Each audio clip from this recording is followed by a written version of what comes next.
Quero saudá-lo, meu irmão, quero saudá-la, minha irmã, neste início de programa, leitura orante da palavra.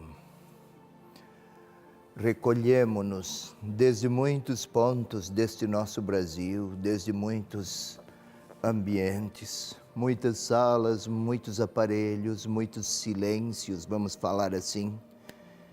Recolhemo-nos e, ainda que distantes, formamos uma grande comunidade orante. É a leitura orante para este domingo, a leitura orante para este domingo é o do capítulo 13 de Mateus, versículos 44 a 52. Eu falei de domingo, é o 17º domingo do tempo comum, é o dia 30 de julho. Veja como segue veloz o tempo, já passamos da metade de 2017. Vamos à palavra a ser proclamada nesse 17º domingo, Mateus 13, 44 a 52.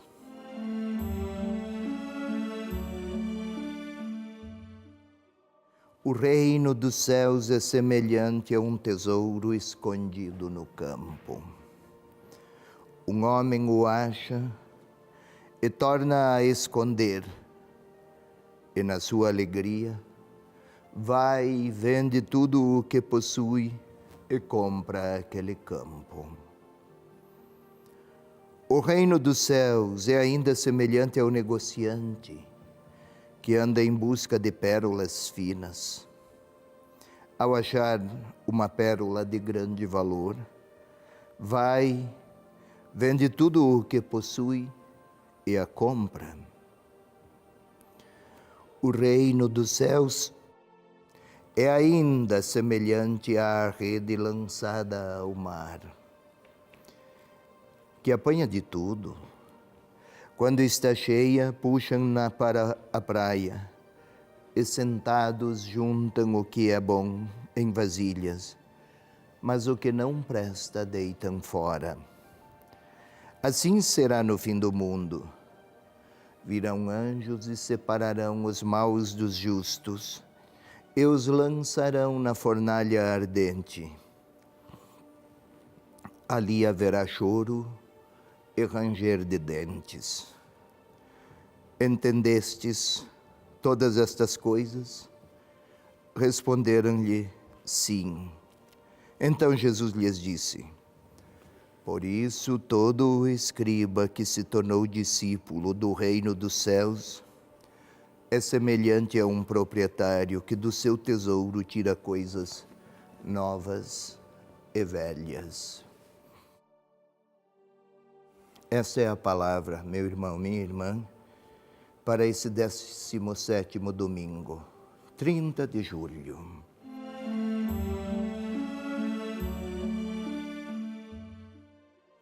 Vamos à explicação. O reino dos céus é semelhante a um tesouro escondido no campo. Parece um início abrupto, sem contexto. Na realidade, o texto de hoje, ele está em continuidade com aquele do domingo passado. Se recorda bem, Jesus fora, no início do capítulo 13, podemos ver, pela manhã, à margem do lago. Muitos se aproximaram para ouvi-lo. Ele tomou um barco, pôs-se, embarcou, manteve o barco muito próximo à margem, o povo na margem. Jesus, desde o barco, lhes ensinava e lhes falava, e fora este o discurso em parábolas. A parábola da semente, a parábola do trigo e do joio, do grão de mostarda, do fermento, 7 parábolas. Nós estamos aqui nas últimas, da pérola, da rede, do tesouro, da pérola, da rede. Vamos a elas. O reino dos céus, sempre parábola, sempre história comparativa. Em uma história comparativa, em uma parábola, é o leitor ou o ouvinte que associa a história com suas experiências pessoais de vida. O aceno ou a atenção se volta para as atitudes do intérprete, até mais do que para a atenção, para a história narrada. Mas vamos. O reino dos céus é semelhante a um tesouro escondido num campo. Um homem o encontra e, na sua alegria, vende tudo para comprar aquele campo. Na antiguidade, quase cada ano, o rei do Egito saía para conquistar terras, regiões, reinos, povos, na primavera. Como o povo já previa que o rei do Egito, o faraó, ou algum outro conquistador, era frequente, era uma região de muitas disputas e de muitas conquistas. É antigo o problema atual de dificuldades ainda hoje no Oriente Médio. Então, como sabiam, um rei estrangeiro passaria para conquistar tudo e raptar tudo o que pudesse. As famílias guardavam ou escondiam, com frequência enterravam nos seus campos, em algum lugar, as riquezas que dispunham, o dinheiro que lhe era possível acumular. E havia, com relativa frequência, algum depósito enterrado era encontrado. Por isso, desta realidade histórica foi tomada a premissa para a narrativa histórica. Vamos lá. Mas agora, independente destes contextos, desses quadros, qual é a mensagem? Que o reino dos céus é como um rico achado. Ter Deus por rei, reino dos céus é ter Deus por rei. Assim como causa alegria a um homem encontrar um tesouro em favor do qual se despoja de tudo para poder dispor do tesouro, assim também propõe o Senhor, propõe Ele falar do reino dos céus. É tão grande a alegria, única, tão singular, tão rica de sentido, que oferece possibilidades de grandeza para a inteireza da existência de quem o encontra. Ao encontrar ou ao deparar-se com a realeza de Deus, a alegria é o grande acento desta parábola. A alegria do homem é de tal maneira envolvente, em favor da qual todas as outras possibilidades se subordinam. Mas vamos mais. O reino dos céus é também como um negociante que está à procura da pérola. Se na primeira parábola o homem encontra no campo, por casualidade até, na segunda parábola, é um homem que procura a pérola e está em busca. A pérola era considerada a maior das preciosidades possíveis de se encontrar e de se dispor. Preço elevadíssimo, valor muito alto, grandeza inestimável. E quando a encontra, todos os outros achados se subordinam a esta grande conquista, a pérola. e cheio de alegria, também neste caso, vende tudo o que possui e a compra. E o reino dos céus é como a rede também.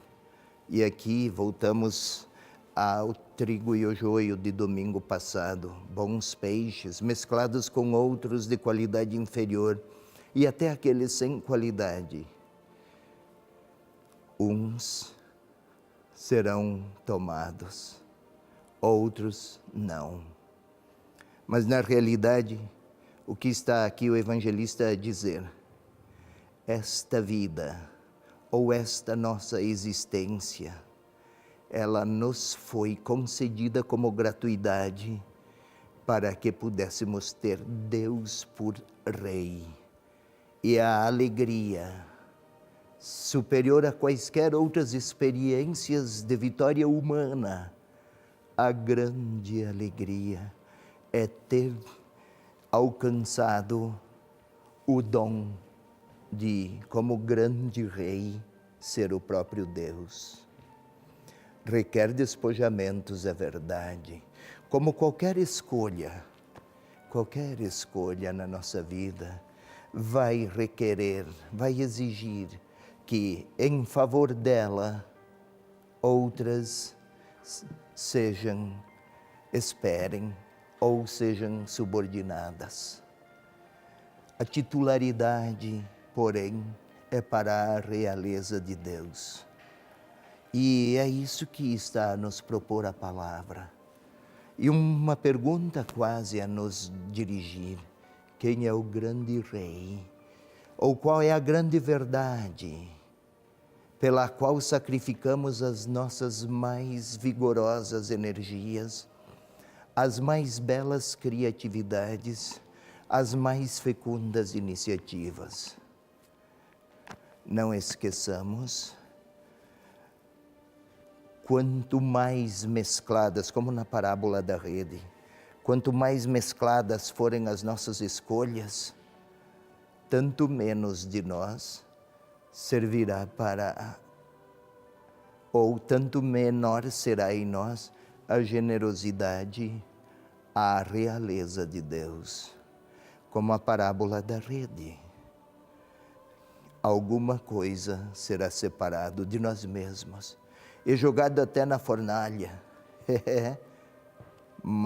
E haverá choro e ranger de dentes, imagens antigas da época para falar qual é o destino final de quem não tiver a Deus por Rei.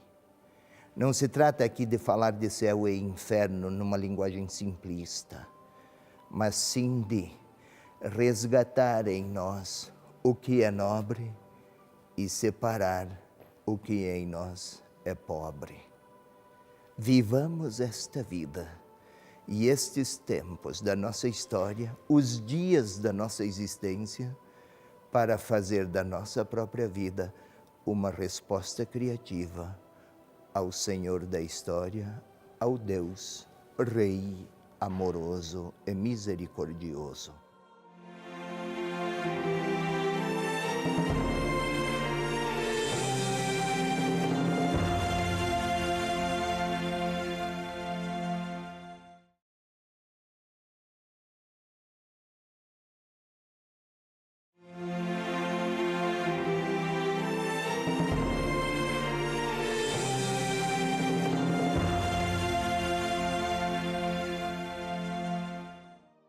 Vamos, meu irmão, minha irmã, à nossa segunda parte da leitura orante, para a qual a primeira se orientava. Na primeira queríamos explicar para que, compreendendo a parte narrativa, as intenções do evangelista, sirvamo-nos dela, compreendida, para a nossa oração.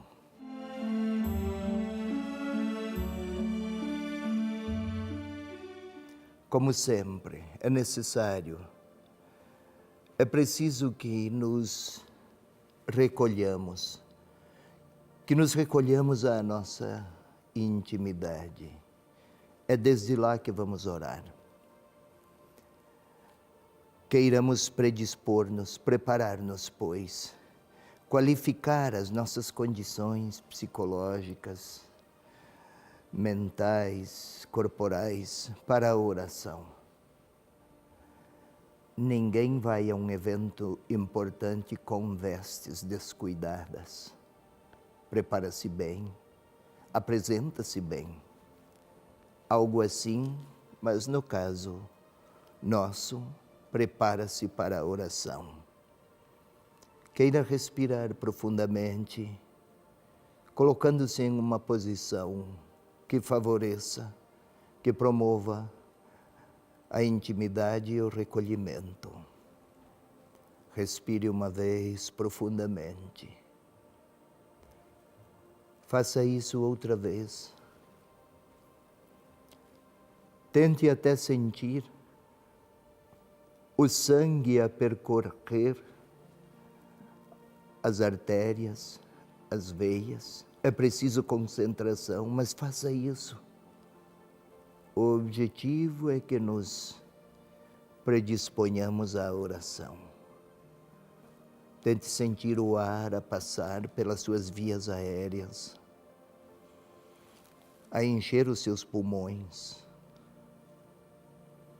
E estando concentrados, vamos pedir que o Espírito Santo, que inspirou o evangelista Mateus, que inspirou-o a escrever, inspire-nos a ler, que o fez compreender as palavras de Jesus, que o mesmo Espírito faça-nos acolher, interpretar e também nós compreendê-las. Espírito Santo de Deus, és o amor do Pai e do Filho, és o próprio amor de Deus, és sua luz, sua graça, és a revelação amorosa do quanto é grande o amor do Pai e do Filho por cada um de nós, seus discípulos. Como estiveste com os apóstolos outrora, e os inspiraste, e os fortaleceste, e os sustentaste na hora de proclamar, de anunciar, de testemunhar, e até de sofrer por causa do Senhor Jesus. Venha a nós, impregna nossa mente, nossos corações, impregna nossa inteligência, nossos olhares, nossas afeições. Faze-nos dóceis à grandeza do amor que a palavra se faz reveladora. Glória ao Pai, ao Filho e ao Espírito Santo, como era no princípio, agora e sempre. Amém. Vamos agora, meus irmãos, minhas irmãs, criar imagens, imaginar o cenário. O objetivo não é simplesmente exercitar a arte imaginativa. Longe disso. O que se quer é, com as imagens que a palavra propõe, criar um cenário ao interno do qual depois poderemos também nós nos mover, como aconteceu com as multidões que ouviram o Senhor a falar lá nas margens do lago. Então, continuemos retomando o que vimos para o domingo passado. Imagine o Senhor sobre um barco, bem próximo da margem, pois que a profundidade é grande. Não é preciso distância entre a margem e o barco. E o Senhor desde a barca está a falar. Estamos lá a ouvir. E Ele fala do reino dos céus como um tesouro. Tente imaginar o Senhor a explicar, a gesticular e a dizer do tesouro encontravam-se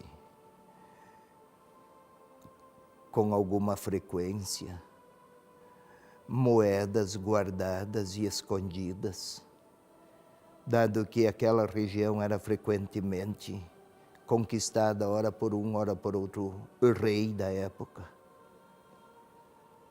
Então está o Senhor a apresentar o reino dos céus, a realeza de Deus, o modo de Deus ser rei. É algo que se faz encontrar quase como que por casualidade, no caso do tesouro. O Senhor se deixa encontrar, Deus se deixa ver ou se deixa perceber como o tesouro quando é encontrado. O Senhor fala do homem que alegre, vende tudo para dispor daquele campo, há um tesouro lá.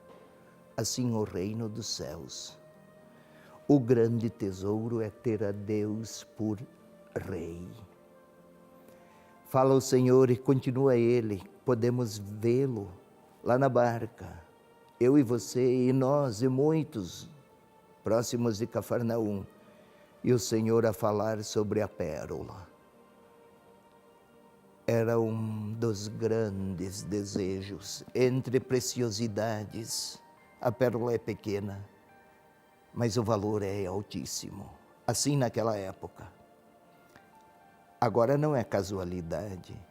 Agora o homem está à procura e encontra o reino, ou sabe, percebe, descobre qual é o caminho para ter a Deus por Rei. É algo tão rico de sentido, comparado aqui a uma pérola buscada com grande afã e encontrada. Vende tudo na parábola e o Senhor está a explicar aos seus ouvintes e nós estamos a contemplá-los. Tudo vale a pena ser vendido para não perder aquela pérola. Assim a parábola. Tudo vale a pena que nos despojemos de tudo quanto impede-nos de ter a Deus por Rei. Tudo quanto nos impede de ter a Deus por Rei. Sigamos ainda, lá estamos a ver, perceber, imaginar o Senhor a falar aos que estão à margem do lago, para repetir que o reino dos céus é como uma rede. Todos os tipos de peixe são recolhidos nela. Alguns muito bons, outros longe desta bondade da realeza de Deus, mas a separação. Desde a rede se tira o que não é bom peixe, se recolhe o peixe bom, pois que é precioso para os pescadores. E aqui, novamente, a grande responsabilidade que nos toca ver com a imaginação, a perceber que é possível participar deste reino na medida em que Deus for a escolha, a principal e aquela que unifica todas as outras opções. E agora vamos dar um novo passo na nossa oração. Insiramo-nos no cenário, ponhamo-nos lá. Se há pouco olhávamos Jesus a falar aos outros, agora ouçamos Jesus a falar a nós, a mim, a você. Talvez Ele pronuncie o nosso nome, o meu, o seu, e comece a falar a mim e a você. Tente até ouvir a sua voz, a voz do Senhor. E o reino dos céus é semelhante a um tesouro. Está a falar a mim. O reino dos céus é semelhante a uma pérola. tanto o tesouro quanto a pérola são de uma preciosidade tal que nenhuma outra grande verdade é maior do que esta. E o Senhor está a me dizer isto, a mim e a você. E eu talvez abaixe os olhos, eu e você, porque estamos a recordar aqueles elementos que em nós tiram a centralidade de Deus. O reino dos céus ou o reino de Deus é semelhante a quem deseja e se deixa encontrar para quem está em busca dele. Ter Deus por rei. E quase que o Senhor me pergunta, quais são as grandes buscas de sua vida? Ele pergunta a mim e pergunta a você. Quais são as grandes buscas de sua vida? É a hora de eu lhe dar uma resposta. Posso fechar os olhos, aquietar-me, trazer o Senhor para dentro da minha casa, lá onde eu estou a fazer a leitura orante, e de dar-lhe uma resposta. Quais são as grandes buscas da minha vida? O Senhor gostaria que fosse o reino dos céus. Falemos-lhe.